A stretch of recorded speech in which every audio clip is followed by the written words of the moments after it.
Mining Weekly Online is talking to Graham Herbert, the CEO of Teba Limited.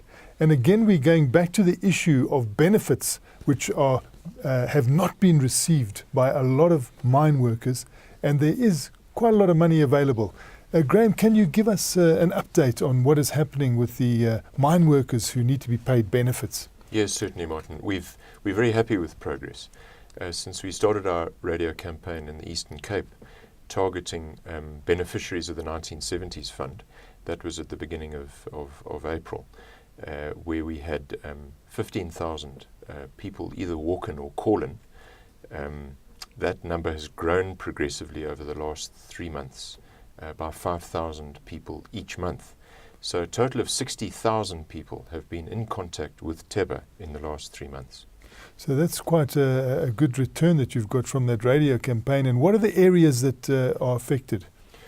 Well, it's been all over the traditional labour sending areas and also around the mines where we're represented. But the target of our campaign, as I said, was for the 1970s campaign only. And because of the success of this, we've actually decided not to go on radio anymore, because it seems to be growing in interest and the awareness is spreading by word of mouth without us having to intervene on radio.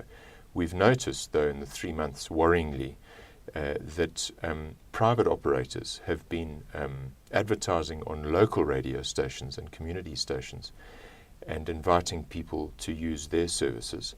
Of course, it's a free market, and we would be happy for anybody who were to get their claims settled. The concern we have here is that the charges levied on the beneficiaries here are iniquitous. And it's important for all beneficiaries to know that the service that Teba provides to them, the mine worker and his family, is completely for free. And that's very important because it protects the beneficiary from fraud. And so how many payments have been made now, the hard part of it, by the insurance companies or the people with the money? How much has been paid out? Yes, that number remains small. And there are, our estimation, we have submitted about 400 claims, completed claims, to the Mine Workers 1970s Fund, to the 1970s Fund. We can't tell exactly whether they've been paid, but we're assuming that we completed the documentation properly and that they would therefore be paid. So that number's small. We're not discouraged, though, because we believe that this project and projects like this typically start slowly. It's been going for 3 months and then take off. And the part that we're really concerned about is when we get into the large numbers where we're completing thousands of cases a month, but believe that we're equipped to do that. So that would be point number one. Point number two is that we have also, through this process, established an additional between 400 and 500 cases that we can readily conclude for the Mine Workers Provident Fund. So these are more recent cases, and we're busy in discussions with the MWPF on progressing those cases.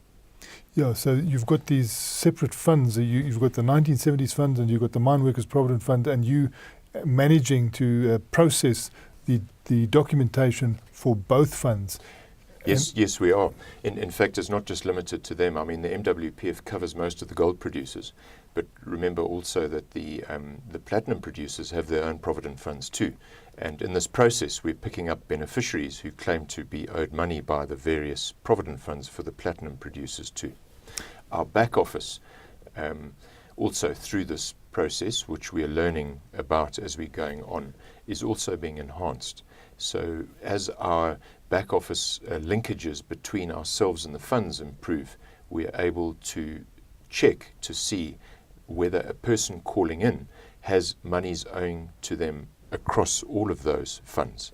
Because often a mine worker is owed something by the mine's 1970 fund, the predecessor to the Mine Workers Provident Fund, may have been owed something by the MWPF because he worked on a gold mine, and he may have left that gold mine and got a job as a contractor, for example, on a platinum mine where he's also owed money. So our back office and our linkages with those provident funds enables us to check across the board to see if monies are owing to the mine worker.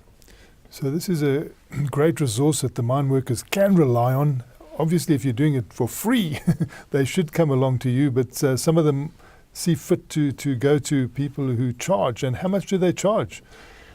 They do. I mean, the private operators charge up to 50% of the benefit. So that could be 50 or 100,000 rand in charges, where desperate beneficiaries only get half of what they actually owed. So we have mitigating processes in place to, first of all, communicate with beneficiaries, advise them that our service is for free, and then also we're positioning ourselves in such a way that we're hoping to be the main service provider here because it is for free. It's free to the user, in other words, the beneficiary, but obviously the provident funds pay for our service. There was one other point I wanted to make, Martin, and that was to do with our ongoing discussions with the FSB. The FSB, of course, are very concerned about these dishonest fraudsters, private operators charging exorbitant fees, and arising from the discussion with them, we've got the FSB to consider giving Teba Limited access to one of their funds, which is a consolidated fund of all dormant accounts. Now here we see massive efficiency, because if our back office processes are properly aligned between ourselves and the FSB, then we will have an easy, clear look for the mine worker into that pooled fund to see if any other monies are owing to the mine worker. And the FSB, of course, is a Financial Services Board, and that is a statutory body. And so they are also keen that these monies are paid out to the beneficiaries. Very much so. There are many funds. There are probably about 30 odd, maybe even more odd provident and pension funds in this country.